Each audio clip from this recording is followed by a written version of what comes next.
देखिए जय हिंद। आज हम जो समझेंगे वो है बचपन की यादें। और ऐसे एक सवाल जो हम बचपन में अक्सर जाते थे कि हमें इसका कोई जवाब बता दो, वो भी परफेक्ट। वो क्या है देखिएगा कि जो एरोप्लेन उड़ के जा रहा है, बीच में सवारी बैठी है, खोखला है, तो इसका अंदर फ्यूल ईंधन कहाँ भरते हैं। अगर भरते हैं तो वहां पे क्यों भरा जाता है, उसका क्या रीजन है, एक क्वेश्चन। दूसरा हमारा यह रहेगा, जब कोई हवाई जहाज बहुत ऊंचा 35-40 किलोमीटर ऊपर हवाई जहाज आसमान में उड़कर जाता है तो उसके इंजन के पीछे सफेद सफेद धुआं जैसा बन जाता है। धुआं जैसे वो हवाई जहाज धुआं उड़ाते हुए जा रहा है, आसमान में धूल उड़ाते हुए निकल रहा है, जैसे कच्चे रास्ते पे गाड़ियां निकल रही है वैसा। तो इसे सफेद लाइन का क्या मतलब। देखिए सफेद लाइन दो तरह की होती है। एक और देखो फ्यूल डंपिंग क्या है। जब देखो वो जो सफेद लाइन बन रही है, फोटो खोलूंगा इधर, वो जेट इंजन के पीछे बन रही है। और ये जो सफेद लाइन बन रही है किसी नोजल के पीछे बन रही है, जेट इंजन के पीछे नहीं है। तो ये ना ही तो कोई धुआं है ना ही कुछ और, ये फ्यूल ईंधन। हवाई जहाज में ओवरलोड में ईंधन हो जाता है, सब फ्यूल डंपिंग कहते हैं। इसको फ्यूल को बाहर छोड़ना होता है। ये क्यों करते हैं ये जानेंगे। इस सफेद रेखा में उस सफेद रेखा में अंतर है। वो धुआं है हवाई जहाज का एक तरह से, वो जमा बता दूं आपको कैसे हुआ है वो। और फ्यूल डंपिंग ये अलग चीज है, इसको भी डिटेल में समझेंगे। और एक चौथा सवाल बच्चों का कंपलसरी रहता है यार कि हवाई जहाज का ईंधन कैसा होता है। ईंधन मतलब फ्यूल, डीजल होता है कि पेट्रोल, दोनों ही नहीं होता है, कुछ और होता है, वो समझे। उसका रंग कैसा होता है डिटेल में समझेंगे, तो बने रहिए एंड तक। आगे देखो, फर्स्ट ऑफ ऑल हम आपको यह समझाते हैं कि हवाई जहाज का जो ईंधन है यानी कि फ्यूल, उसको दोनों हवाई जहाज के विंग्स में भरा जाता है। कहां भरते हैं, विंग्स में। रीजन कि बीच वाला जो पहाड़ है अगर वहां ईंधन बढ़ दिया जाए तो लोड बढ़ जाएगा, और विंग्स वैसे ही हल्के रहते हैं। एल्यूमिनियम का ढांचा बना होता है पूरे हवाई जहाज का, और हनीकॉम्ब यानी कि जो मधुमक्खी का छत्ता होता है उस टाइप के डिजाइन से इसकी पूरी बॉडी को बिल्ड किया जाता है। क्योंकि अगर भरेल बॉडी बना दी गई मजबूत तो हैवी वेट हो जाएगा, हवाई जहाज नीचे क्रैश लैंडिंग करेगा। तो वेट कम करने के लिए इसकी हनीकॉम्ब जैसी बॉडी बनाते हैं। और विंग खोखले होते हैं, विंग के अंदर ऐसे चैम्बर होते हैं। कोई भैया जा रहा है, झांक रहा है, बिल्ली जैसे झांक रहा है, खोखले होते हैं। मेंटेनेंस का काम बहुत खतरनाक होता है, वहां अंदर जाके साफ सफाई करनी होती है। इसके विंग्स में अलग अलग चेंबर होते हैं, उन अलग अलग चेंबर में अलग अलग टाइप का ईंधन मार जाते हैं, जैसे एडिशनल फ्यूल वगैरह, रिकवरी फ्यूल, रिजर्व फ्यूल। इस टाइप के फ्यूल को हवाई जहाज के विंग्स में चेंबर में डिवाइड करके भरा जाता है। जब जिस ईंधन की जरूरत होती है इन नली के माध्यम से निकाल दिया जाता है और हवाई जहाज के इंजन तक पहुंचा दिया जाता है। समझ आती है ना बात। और इनका मेंटेनेंस का काम भी होता है। और ये ऐसे वर्कर्स ऑक्सीजन से मास्क लगा के जाते हैं, वहां पे ऑक्सीजन नहीं मिल पाता इनको उस हवाई जहाज के विंग्स के मेंटेनेंस के अंदर। मेंटेनेंस करने के लिए जाते हैं ना, तो उसके अंदर उनको ऑक्सीजन नहीं मिल पाता प्रॉपर, ऐसे होल होते हैं। तो इतना समझ आ गया ना कि विंग्स में ईंधन भरते हैं और चेंबर वाइज भरते हैं। और क्यों भरते हैं, क्योंकि इसका लोड बी सेंटर से हटा के विंग्स में बांट दिया जाए, जिससे विंग्स एक तो मजबूत हो जाएंगे और जो स्पेस है प्रॉपर मिल पाएगी। एरोप्लेन का बीच वाला भाग पूरा खाली रहेगा, जिसमें यात्री और उनके एयर होस्टेस वगैरह उनके लगेज वगैरह सब कुछ रख सकते हैं, हेवी चीजें। इतना समझ आ गया। उसका देखो एक तो मेन कारण बता दूं आपको, जो सॉलिड कारण है कि विंग्स में फ्यूल भरने का, कि जब एरोप्लेन के जो जेट इंजन है राइट साइड लगे रहते हैं, उनमें अगर बाई चांस किसी पक्षी की वजह से आग लग गई तो उस आग की लपट यात्री तक ना पहुंचे और पूरा एरोप्लेन ब्लास्ट ना हो। इसलिए भी चूंकि आग अगर लगी तो फ्यूल एरोप्लेन के विंग्स में उधर लगेगी तो दूर रहेगी, विंग्स काफी लंबे होते हैं, वो दूर रह जाएगी, जिससे यात्री बच जाएंगे। एक कारण तो ये सॉलिड। दूसरा सॉलिड कारण देखो संतुलन, बैलेंस बनाना। अगर बीच में फ्यूल बढ़ जाए, इधर का पंखड़ा हल्का इधर का पंखड़े हल्के, तो फिर वो मेंटेनेंस नहीं बना पाता है प्रॉपर। समझ रहे हो ना। तो इसलिए संतुलन का काम भी ये करने का काम करता है कौन, ये जो एरोप्लेन के विंग्स में फ्यूल भराई है।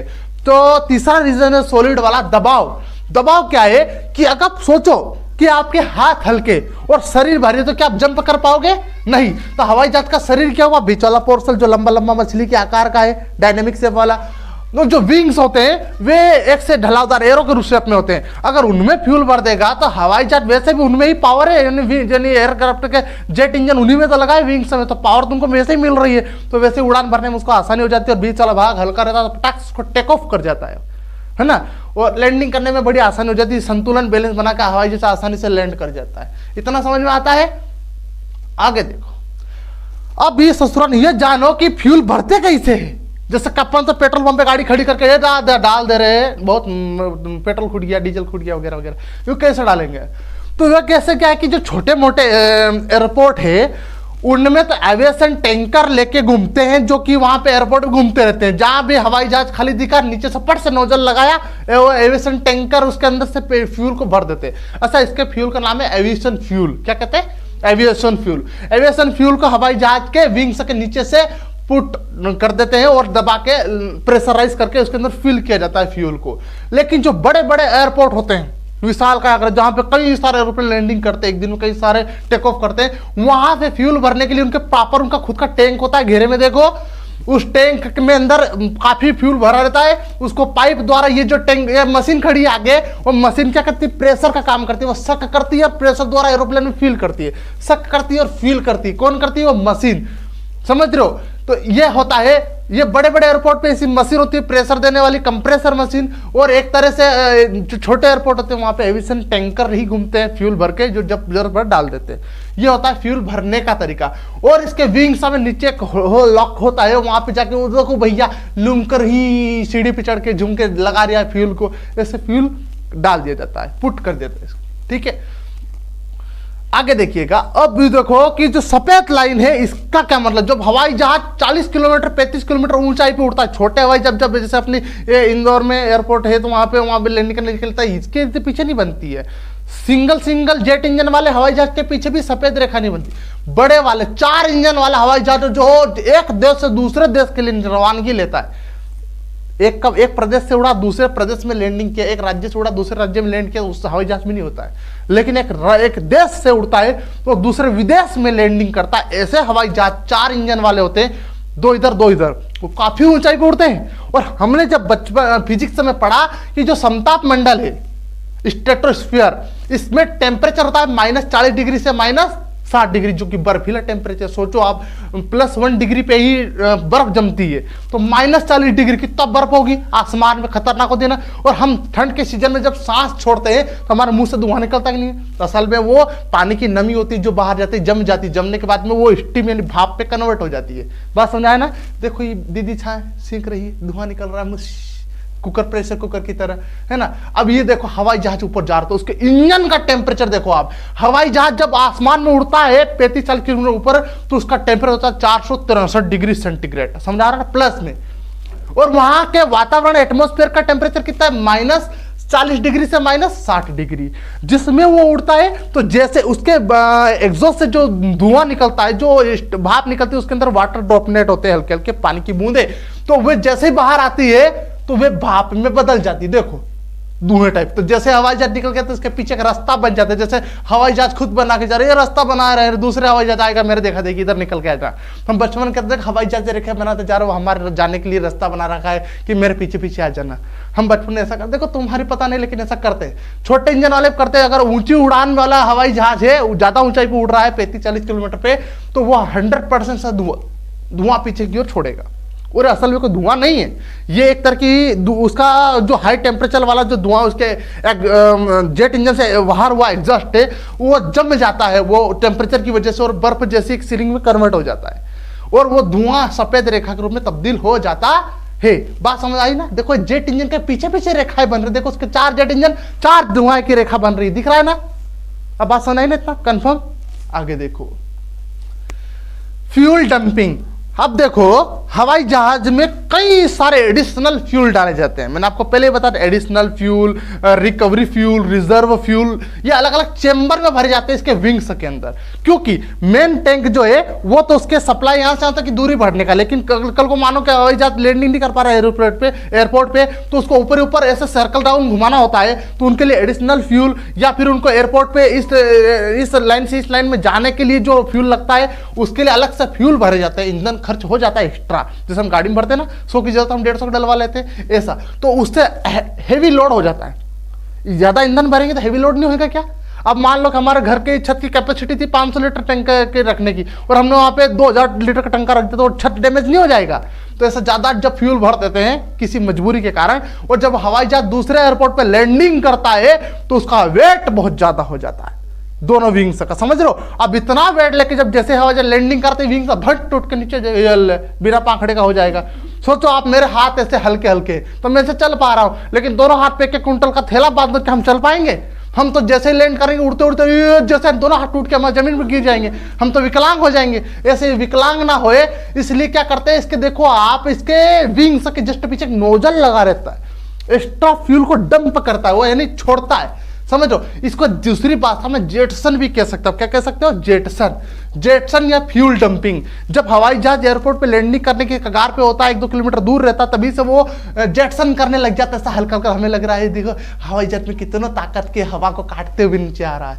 हवा को काटते नहीं, असल में उसका फ्यूल छोड़ रहा है वह पीछे की ओर, क्योंकि ओवरलोड फ्यूल उसके अंदर भरा हुआ है, जिसके अगर वो लैंडिंग किया तो यात्री बड़े बड़े पेट वाले बैठे हैं, अमीर लोग, उन्होंने खाका समूह से, उनका भी वेट भारी, ने विंग्स के वेट भारी, तो हवाई जहाज तो कचरा हो जाएगा। वो टेक लैंडिंग करने के जो पहिए टूट टूट के दूर दूर चले जाएंगे वो तो इसलिए ये जेटसन या फ्यूल डंपिंग की जाती है। रीजन समझ में आया ना सॉलिड वाला।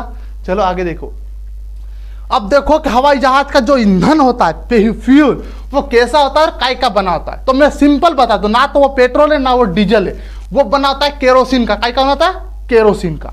केरोसिन यानी घासलेट, केरोसिन का बना होता है। उसके अंदर ऑयल की कुछ मात्रा डाली जाती है, जिससे लुब्रिकेंट का काम करता है। इंजन चलता है तो घर्षण की वजह से उसमें जल्दी सुखाए नहीं और आग ना लगे, इसके लिए लुब्रिकेंट ऑयल की कुछ मात्रा मिला दी जाती है।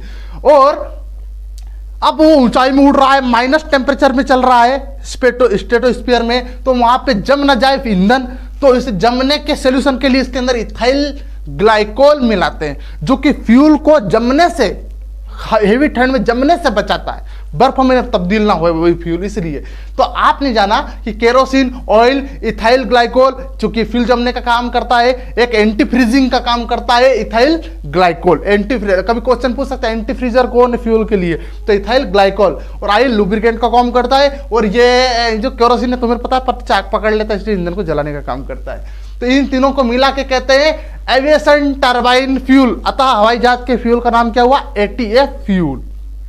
ETF fuel, aviation turbine fuel. इसके टैंकर देख रहे हो, ये उसके वहां पे होल में भरा था ना, टैंकर में, दोनों जगह जब जरूरत पड़ती है वहां डाल देते हैं। समझ आई ना कहानी? ये होता है फ्यूल। इसका रंग कैसा होता है? गोल्डन रंग का हो जाता है। जब इतनी चीज इसके अंदर मिक्स होती है ना, तो घासलेट होता है मतलब आसमानी रंग का, और इसका रंग फिर चेंज हो जाता है, गोल्डन रंग में तब्दील हो जाता है, ट्रांसपेरेंट गोल्डन रंग का। ये फ्यूल हवाई जहाज का होता है। बहुत लोग कहते हैं दूधिया रंग होता है, जब पेट्रोल होता है, अरे कुछ नहीं होता नाला का, ये होता है। थोड़ा ढंग से समझो, समझ में आएगा।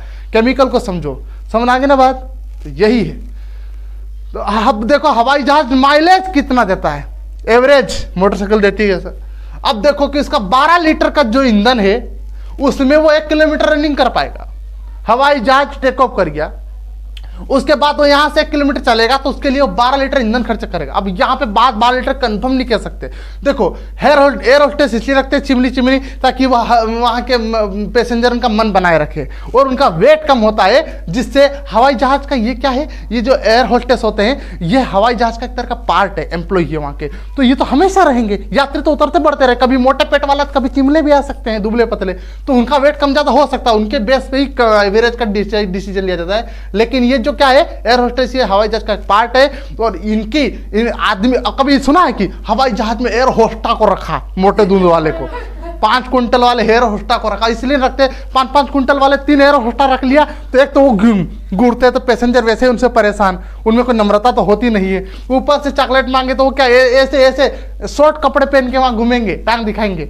दूसरी बात, उनमें वेट ज्यादा रहता है, इस वजह से उनको दूर रखते हैं और हैवी वेट से बचते हैं, लो वेट करते हैं। कम से कम जितना वजन रहेगा उतना हवाई जहाज उतना बेस्ट एवरेज देगा, समझ रहे? माइलेज जितना वजन कम उतना माइलेज ज्यादा। तो यानी 12 लीटर अगर समथिंग आपने ईंधन डाला तो 1 किमी ये चल जाएगा, है ना।